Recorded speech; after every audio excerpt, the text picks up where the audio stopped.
Saviez-vous que notre corps est le meilleur éclaireur de notre vie? Plus encore, notre corps est l'indicateur le plus fiable par rapport à tout ce qui se passe en ce qui concerne notre santé, notre humeur, bref, tout ce qui concerne l'équilibre de vie. Bonjour à tous et bienvenue dans cette nouvelle capsule où l'on va aborder comment et pourquoi écouter notre corps. Jim Rohn l'a si bien dit, je cite, « Prenons soin de notre corps car c'est le seul endroit où nous sommes obligés de vivre. » Pourquoi alors prendre soin de notre corps, prendre soin de notre santé?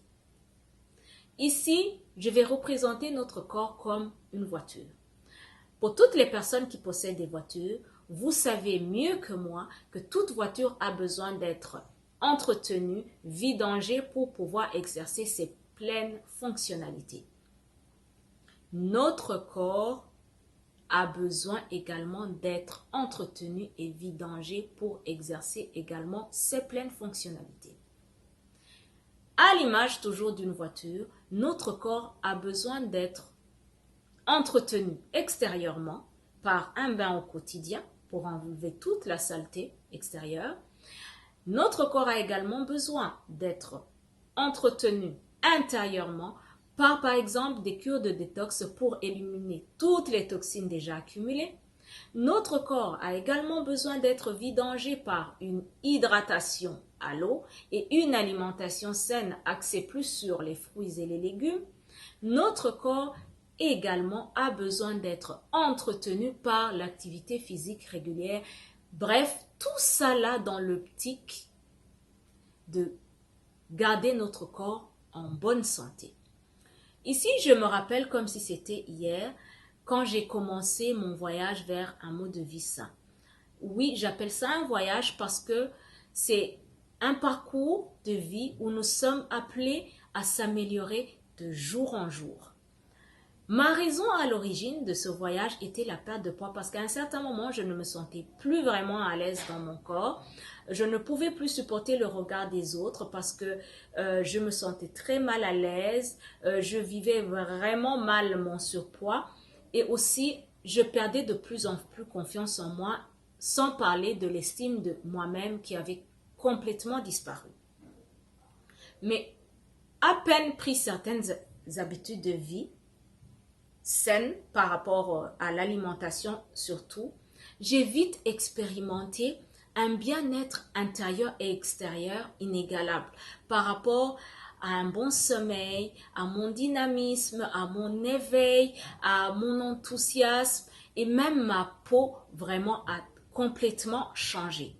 D'où alors je me suis dit que non, je ne peux plus vivre sans ce bien-être. Je ne peux plus me passer de cet état d'esprit qui était devenu et qui est même toujours très précieux à mes yeux jusqu'à maintenant.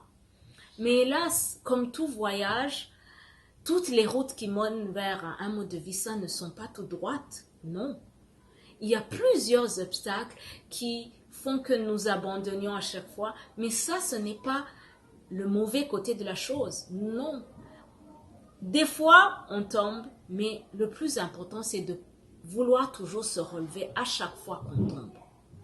Et c'est le cas, je pense, de la plupart des gens. Et c'est ça que je dis à chaque fois à toutes les personnes, toutes les femmes que j'ai eu le privilège d'aider et de guider dans ce parcours vers un mode de vie sain, que c'est pas vraiment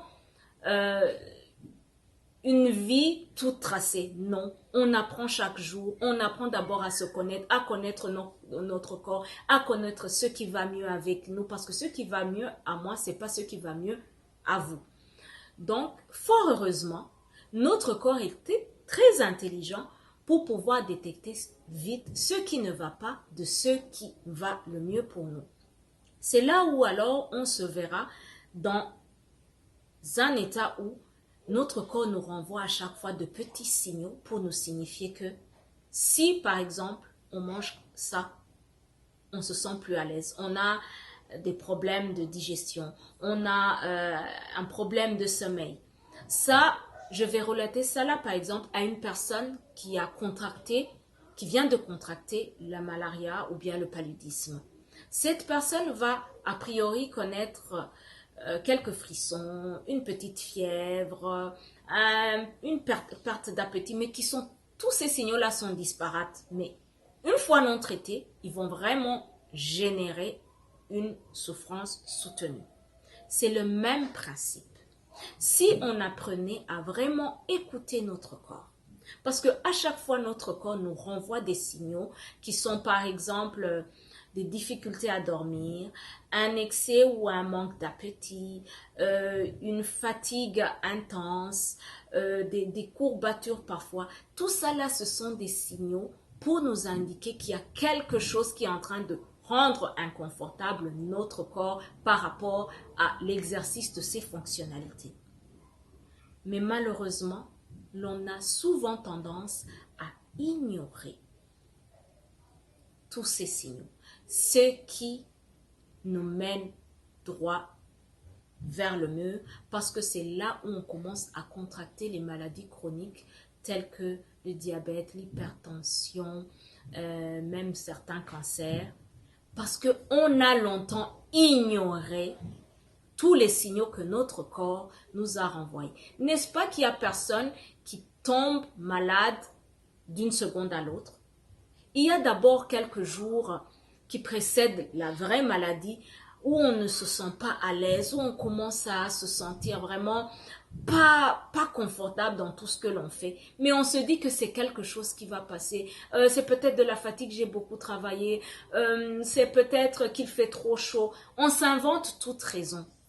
Mais pourquoi ne pas vraiment prendre en considération tous ces signaux? Mais peut-être c'est par ignorance, c'est même pas par mauvaise, pas parce qu'il y va de notre vie, il y va de notre santé. Je pense que c'est souvent par ignorance. Alors, pourquoi ne pas apprendre à écouter vraiment notre corps? Et le corps ne ment jamais, notre corps ne va jamais nous mentir. Si quelque chose nous va, on va le sentir.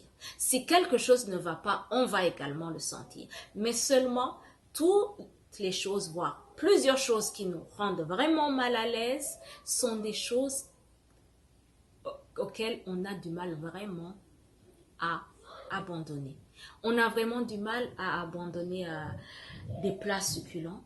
On a vraiment du mal à arrêter avec un peu d'alcool. On a vraiment du mal à se passer de toutes ces heures passées devant Netflix au lieu de privilégier le sommeil. On a vraiment du mal à se passer du monde actuel dans lequel nous évoluons, qui marche à pleine vitesse, mais à une vitesse même très effrénée, pour faire un peu de recul et se recentrer sur soi-même. Bref, tout ça là devrait nous servir de leçon.